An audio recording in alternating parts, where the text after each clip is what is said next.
What's going on, guys? John Anthony, Chair Shot Sports. Happy Monday, happy Earth Day, and happy post AEW Dynasty. What a pay-per-view. A lot of title changes, a lot of new storylines, not a lot of new rivalries already planted, and what a week we have in store with Monday Night Raw, NXT, and SmackDown as well. Let's get into it. So let's start with Dynasty. Great pay-per-view. I give it about a B plus. I think a lot of the matches were good. Obviously, Bryan Danielson and Ospreay Slade, great match. Congratulations to all the new champions. Willow Nightingale is your new TBS champion. Chris Jericho is your new FTW champion. And of course, your new AEW World Heavyweight Champion is none other than whose house? Swerve Strickland. What a match. Great win for him. I said it in the pre-show and the prediction show. It needed to happen. I'm glad that Tony finally pulled the trigger on this. I think Wednesday you're finally going to see AEW hit their million for the first time in a long, long time, and probably consistently get up to that if they put Swerve in the right rivalry moving forward to start him off going into All In, All Out, and Double or Nothing. But yeah, a lot of other things happened besides title changes. One huge comeback. Jack Perry is back in AEW. Last night, interfering, making his presence known in the FTR Young Bucks match, costing FTR the match, helping the Young Bucks become three-time AEW Tag Team Champions. I really think this is a great, great thing. I talked about it last night. You bring Jack Perry, obviously uber heel, but the best way to really do this is to use real life as they did in WWE, they did with Cody Rhodes, The Rock, and Roman Reigns. Intertwining real life, make what's kayfabe, what's real, what isn't. I think you really, with Jack Perry, this character makes itself. It's not hard at all. It's not rocket science. All you do is use his real life. He has a real relationship with the Young Bucks outside of AEW. Use that. His real life girlfriend is Anna Jay. People hate that. Use it. He's the star. He's the son of a Hollywood legend and star. People hate it. Use it. Use all the outside noise, all of it. Take all the people's jealousy, everything they don't like about you, and put that in the character. I truly, truly believe that this Jack Perry character could get over and be great for him. Whatever, no matter how big he was as a face, as a heel, he could go 3 times, 10 times larger and higher, be so good, and be a real good character moving forward on Dynamite and on Collision for AEW. So with that being said, I think it was a great pay-per-view. Mercedes Moné made her presence known too after Willow Nightingale won the TBS Championship, so that'll be that rivalry there. Adam Cole can walk miraculously. So that injury is over. He's now able to walk, and as you can tell, boring a hole through Wardlow's head as he's walking around the ring and making his way up to the ring. So that rivalry is going to be amazing as well, to watch the little implosion and the casting off of him from Undisputed. So that'll be good as well moving forward. So a lot of great rivalries planted, foreshadowed moving forward. Should be great television for AEW. And like I said, the cherry on top of that, Swerve Strickland now being the world champion is going to put more eyes on that product. I guarantee you some people from WWE are going to be wanting to watch Swerve do his thing on AEW television. So that was last night. That was Sunday night. We're here tonight. It's Monday night. What do we have? We have the flagship of WWE. We have Monday Night Raw. Very, very big night planned. On top of everything else, we have DIY challenging the Awesome Truth for the new WWE Raw Tag Team Championships. That should be a really good match. I think I hate to say it as transitional. R-Truth got his moment at WrestleMania, but I really do think this is DIY's time for them to hold that belt. I think you're going to end up breaking up Awesome Truth in the draft. Might see R-Truth go over to SmackDown. With that, but enough about the draft. We're going to be doing a draft special the next day or two, going through the first 7 rounds, who we think is going to be going to Raw and SmackDown, the top stars moving from show to show. The biggest one we have going on right now, the biggest match tonight, is the Raw Women's Championship Battle Royal. Who will be crowned the new Raw World Heavyweight Champion for the women? I mean, there's a lot of noise out there. There's a lot of people in the camp of Liv Morgan. I'm very anti Liv Morgan. I'm open about it. I talk about it on Twitter. I get a lot of heat about it. I'll talk about that in a minute. But instead of telling you who I don't think will get it, honestly, who I think who should get it, who's been overlooked, has been great comic relief, put in a lot of squash matches, always featured on TV, always in a tag team, always vying in some kind of match, always getting face time and screen time. But I think this person at a time when the draft is coming, and obviously this injury is very unfortunate for Rhea Ripley. Rhea was on a run of none other. Could have started surpassing, going into Roman territory, how long she could have held that belt for after defending at Mania.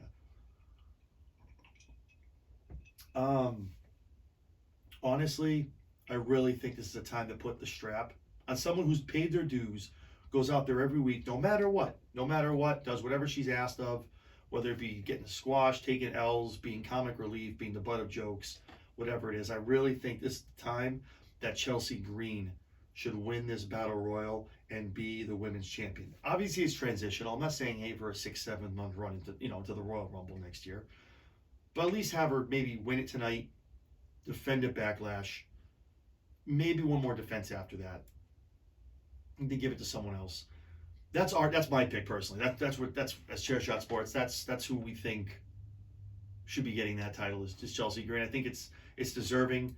Obviously, it's not going to be a long term, but at least she should have it. Get her flowers. She's always out there doing whatever she's asked. Usually taking a lot more L's than wins, but doing it with a smile on her face and making whatever she does it great. But aside from her, there's a lot of other names out there. I think Nia Jax is very deserving. Nia has definitely paid her dues. She's had a great run since coming back and returning to the company on Raw. Nia Jax could be a good option as well. Becky Lynch, I've heard named. I don't think that's really an option at this point. I think Becky's done everything she has had to do in her career at this point in time. She's been very open. She says in her book as well, she wants to be home. She wants to be home, being a mom, just being a wife. Seth is taking obviously a lot of time as well. He's going to be, having a surgery, being a dad, being a husband, I think those two deserve whatever time off they get. They both put in their dues. Been great champions, great champions when they have. Seth had an amazing run as the inaugural World Heavyweight Champion. An amazing run. Shayna Baszler is definitely another name I think cannot be overlooked. Sheena, always under the radar. Again, someone who goes out there, does whatever she needs to do, whatever she's asked of, smile on her face. Always great matches, always good stuff when she's on TV. I think she's another one. I think it's a potpourri of really who's going to get it. I don't think it. Let me tell you, I think it's not going to be Liv Morgan. And the ads are coming, the comments are coming. I know the emails are going to come. Listen, I get it. Liv Mania is out there. Okay, and if you love Liv Morgan, you really love Liv Morgan, and that's great. I used to be on the Liv Morgan train, but there's only so much I can watch TV and watch certain wrestlers go out and night after night after night botch, non-sell, miss spots, like just bad, blatant wrestling. And respectfully, yeah, Liv Morgan, I put it on a tweet. Now, right now, Toni Storm is probably better right now than Liv Morgan. And go read the comments, you'll see them. And I tell you this because Toni went to AEW as Toni Storm. I was like, this is not going to work here. Came up with the timeless Toni Storm, made it work. She's big over as a heel.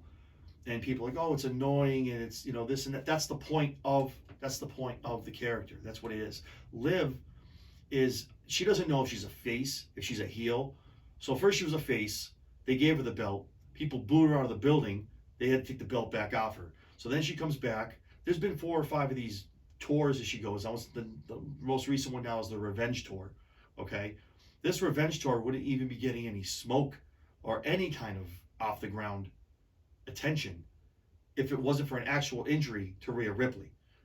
So you can't I get putting the belt on her if they do it. It makes sense. She gets it. Rhea, she injured Rhea. They're going to run with that. It doesn't make sense.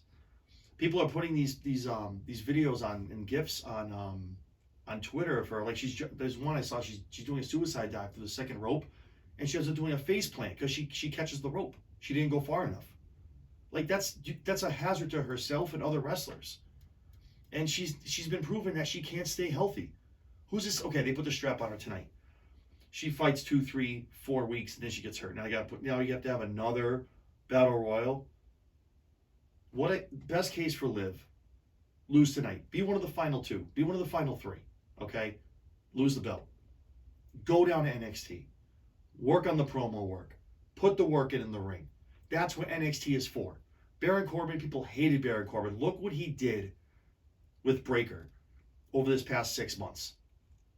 He's got a better theme. He's getting more over. People like him. His physique's better. He's better in the ring. He's better on the mic. He's always been good on the mic. So much better on the mic. And just more relatable as a character. Liv needs to take this time of, I get it. If you like cosplay, and I get it. Beautiful woman. Very smoke show. Okay, I get it. She's great looking. But that can only get you so far. This isn't 1999 to 2006, and we have the brawn panty matches. Okay, I'm going to quote Rick Pitino. Stacy Keibler's not walking through that door, guys. Tori Wilson's not walking through that door. That era is over.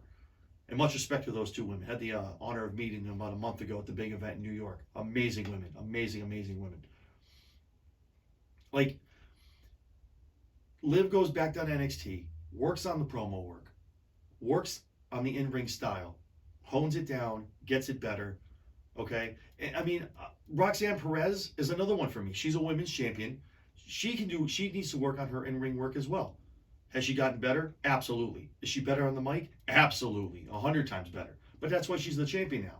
She gets to work on it in the ring, work on having rivalries, working on these things. That's what NXT is. And that's why I'll forever say that WWE is always going to be better than AEW. Because NXT is the spot where WCW had the power plant. Okay? When they were in their heyday, they had a lot of good up-and-coming wrestlers. Some of the guys that were homegrown. Because they had a training center. WWE has the performance center. NXT is the product of the performance center. But a lot of these wrestlers, yeah, maybe there's not a storyline for you. Maybe it's just, you're kind of getting to the twilight of your career. There's nothing for Corbin up on the main roster. But he still has a lot of mileage in him. And he went down to NXT and he's making it work. I think that's the best thing that can happen for Liv. I would be the first one to sit there. If Liv went down to NXT for 6 months, 6, 7 months, goes down like next month and runs it out till Stand Deliver, has an NXT women's run, championship run, gets better in the ring, better on the mic, comes back up to Raw and SmackDown, and she's killing it, I'll be the first one to eat my words, say, you know what, I'll raise my hand, I'm a Liv Morgan fan. I'll be the first one. But I'm telling you, it's just not good right now. And to put the belt on her, it's a face, she's a heel, she's a face, she's a heel, no one knows, and she's out. It's not a good time right now with how everything's going. I think you need to have a very sustainable women's champion, somebody like Chelsea Green, who can get it done. Wicked hated by the fans as a heel, very annoying. He can get the heat that she needs, get into a lot of face rivalries. She can go against a Shayna Baszler. If you want to turn Nia face, you have her go against Chelsea. You know what I mean? You have, if you want to run Becky Lynch out there to have at least a match against her, there's a lot of other people. And not for nothing, you put it on Chelsea. The draft is at the end of the week. You can bring people over and have new rivalries with her, or someone, let's say, might come over from SmackDown tonight, interject themselves into the Battle Royal. Maybe it goes over to SmackDown. You never know. Anything can happen with the draft. With this new regime with Triple H and all these guys, who knows what's going to happen? All I can tell you is whoever does win that Battle Royal tonight, it's going to be great. It's going to be awesome. In the next 2-3 weeks with the draft and the shakeup, it's going to be amazing. Speaking of shakeup, NXT Spring Breakin is going to be tomorrow night, night 1 of 2. We have Natalia and Lola Vice are going to be doing their signing for their NXT Underground. That's on night 2, which is next week. So we'll be doing the contract signing for that.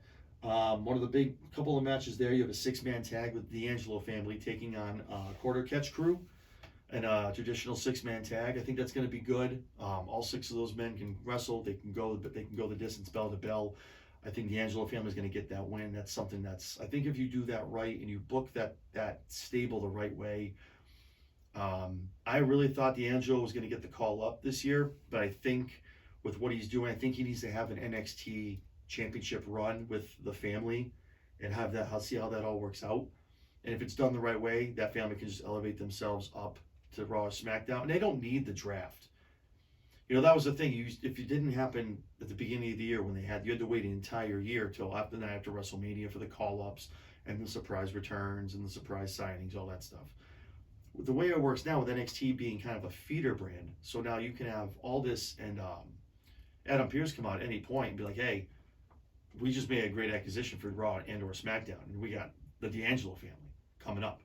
You know what I mean? So you can do any of that kind of stuff too, but the draft obviously puts a little more onus on getting the call up in the draft and being drafted, and putting onus on being drafted number one and things like that. So I think that's going to be a great match. You also have Sol Rica versus going as Blair Davenport in a beach brawl. Try saying that 5 times fast.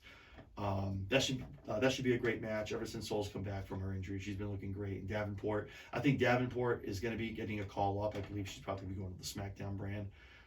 She's put in her work down there. I think it's time for her to get a call up. I think you see a lot of the divas getting called up. Women's superstars getting called up. I think the women's North American Championship being created on NXT, I think is a tester. I think you're going to see a mid-card, either women's intercontinental or something in that fashion, make its debut either on Raw and or SmackDown on something for both brands. Probably, I guess, a women's world mid-card, and then an intercontinental championship, however show that is. So things like that. But I think Sol Rica is going to get that one. Bring that home. Then Blair Davenport is probably going to get called up to SmackDown. The women's NXT belt is also on the line, a triple threat match. That's going to be Valkyria versus Roxanne Perez and Tatum Paxley going. Tatum and Valkyria obviously being best friends, and that being torn apart last week on NXT where Tatum attacked her. Again, this is Roxanne just got this back. I don't think anyone's going to take it from her, but I think it doesn't make anyone look weak by someone not, Roxanne pinning one or the other. Valkyria is another one as well. I think Valkyria might get a call up to the Raw brand. Again, someone who's put in their time. A lot of these people from the NXT UK women's division that came over to NXT have been down there for a while. I think this is kind of the time to pull them up and have them shine on Raw and or SmackDown. And also, the match of the night, I think this match is going to be a banger. We've been waiting for it, the one-on-one. Trick Williams, Ilya Dragunov. The loser leaves NXT for the NXT World Championship. I think this match is going to be awesome. It's going to be amazing. Honestly, at the end of the day, Trick is kind of... I had Trick losing this and Trick getting that call up, with Trick being as hot as he is over with the fans. But with Trick kind of, vanquishing his demons, kind of taking care of Mello, that's kind of a thing now. You kind of want to see Trick and Mello for the title. I think this might be where Dragunov loses the match and he's going to get debuted probably on Raw, I think. Personally, I think that's where the go-to is. It might be SmackDown. But I think Dragunov takes the L here. The more I've thought about it and going over things, he takes the loss. Trick has his run as NXT champion. Probably Mello's one of those opponents. A lot of cool dudes there. Dijak, I think is actually going to get a call up. I think you're going to see him debut on SmackDown. I think his time to go is now as well, coming down. He's been in NXT for I think 2.5 years now. Again, someone that's honed the craft, worked on this new gimmick, and I think that it would do really, really well on the red or blue brand, on the red or blue brand. But yeah, Trick Williams takes the win there, becomes the new NXT men's champion. Has a nice little run there. Probably a lengthy run if I had to guess. I don't know if it makes the Stand Deliver next year Mania, but it'll definitely be a good run at that. So yeah, that's kind of where we're at. I think Raw is going to be amazing. NXT is going to be great. Can't wait for SmackDown coming up with the Bloodline, with all this stuff going on with Tama Tonga. This past Friday night, Tonga just driving his car into people's cars. Just awesome cinema. The Bloodline is honestly only in the fourth or fifth inning. I think there's levels to this. There's layers to this. Solo kind of getting this new blood, new breed bloodline, and Heyman being held hostage to be the guy who has to manage him and get things done for him till Roman makes his return and comes back. And also too, when The Rock returns, what's going to happen with that? I can tell you, I think Jimmy and Jay are going to reunite, both turn back face. So I think there's a lot of miles to go in the Bloodline storyline before. I would like to think next year's Mania is probably going to be. I think War Games will probably be some kind of new, like they kind of when ECW first came back on Sci-Fi and they did the new breed versus the old school. I think that's what you're going to see this year at the War Games Survivor Series. You're going to see like the new Bloodline versus like the old Bloodline. You might see something like that. I think you're going to see. I don't know if Cody and Rock is really like the plan for WrestleMania 41. When Rock came out the night after, I really thought they were going to John Cena rock it the way they did when they announced the main event a year prior. I think that's kind of what they tried to do. I think that's what they were going for. And that's the vibe I kind of get. I think Cody and Rock at SummerSlam makes a lot more sense in Cleveland, but we'll see what happens. I think Logan Paul's going to have a really big match there as well. So, yeah, it's kind of where we see things. It's going to be a great week. We're excited. But yeah, definitely like, share, comment. Last I checked from the last figures and all the feedback I'm getting, 93% of you that are viewing this are not subscribed. Hit that subscribe button, hit that like button. Weekly shows, special editions when we need to, when something big is happening on TV. Feel free to follow us on all our socials, on Twitter, on Instagram, and on Facebook. It's all at Chairshot Sports. Also, drop us a line. It's chairshotsports@gmail.com. Love any kind of feedback you guys have. Any questions, anything good, we'll read it on the air as well. So definitely find us, share us, give us those likes, give us the comments, give us the feedback. We appreciate it. So I'm John Anthony. I appreciate you guys tuning in. We'll talk to you guys soon.